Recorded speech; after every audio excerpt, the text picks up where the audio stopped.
But I think if you're someone trying to get like a newer truck and you're looking at it for reliability, it's kind of hard to get into a truck. It really It is, is.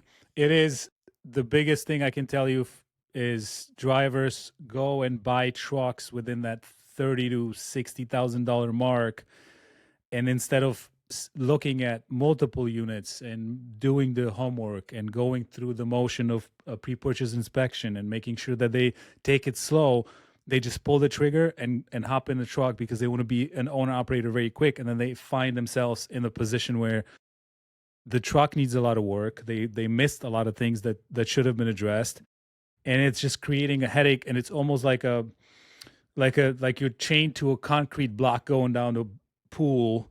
It's dragging you down. You're trying to make ends meet, and I've seen that over and over again in my shop. And that is definitely something that you're right. It's not only you only have to either save enough money to buy yourself a really good truck cash outright, or you can finance it, but you can finance it in a way where you take the time to look for the right unit, right? And Yeah. Yeah. that is, I think, one of the most important things that I had to learn was how do you pick the right truck for your operation? What do you have to check when you're buying it? Like, what are some of the potential pitfalls that you might come across once you're using the truck?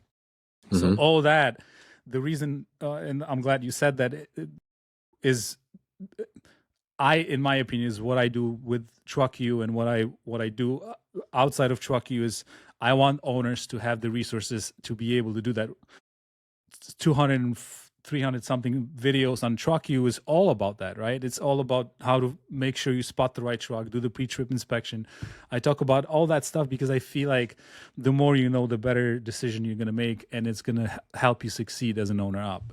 Yeah. You touched on a big one there, the 30 to $60,000 range trucks. Like, and also when you go buy one of those, and if it ends up needing things like, dude, like the value drops so much on some of those trucks that like you can't even get your money back, even if Mm-hmm. you wanted to. And like that's okay. That's a blueprint that I've always stood by, but I also had help. So I can't really relate to, like, I know a lot of people can't really relate to where I'm at because someone did help me get into a brand new truck.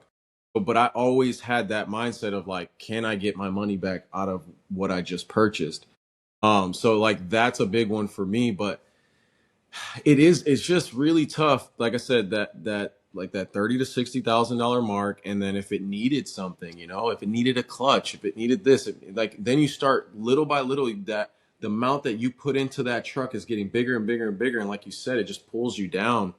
Um, yeah, and what you're looking at, what you're looking for, like it is a lot, and especially if you just sign here on something, like I wouldn't say rush it, man. Like I would probably say the best thing for you to do is find a company that'll, like, you can correct me here, but I would rather lease on with someone, and maybe someone will sell you the truck, but you're leased on with them to at least get you started. They might have a truck that's already in the fleet that's already pretty good, and then start that way. I don't know what, like, So am I what? off on that? Like, No, no, you're speaking from experience, and I'll tell you from my experience. What when you started your owner operator journey, from what I understood, you've actually come across a really good owner, somebody that was willing to help you, saw the potential in you. Not majority of companies are not like that. I would tell people stay away from these purchase uh, programs in general. There are some that work, but majority of them don't work, and you just end up getting a truck that you shouldn't be in. It's way too expensive for you. So yes, you're right. If you find the right truck, and it's usually a small trucking company that somebody built from scratch by themselves, that that is very good with their drivers, that takes care of their customers, it is possible to do, but it's a lot harder to find because you have to go and work for that company first to then be able to have that relationship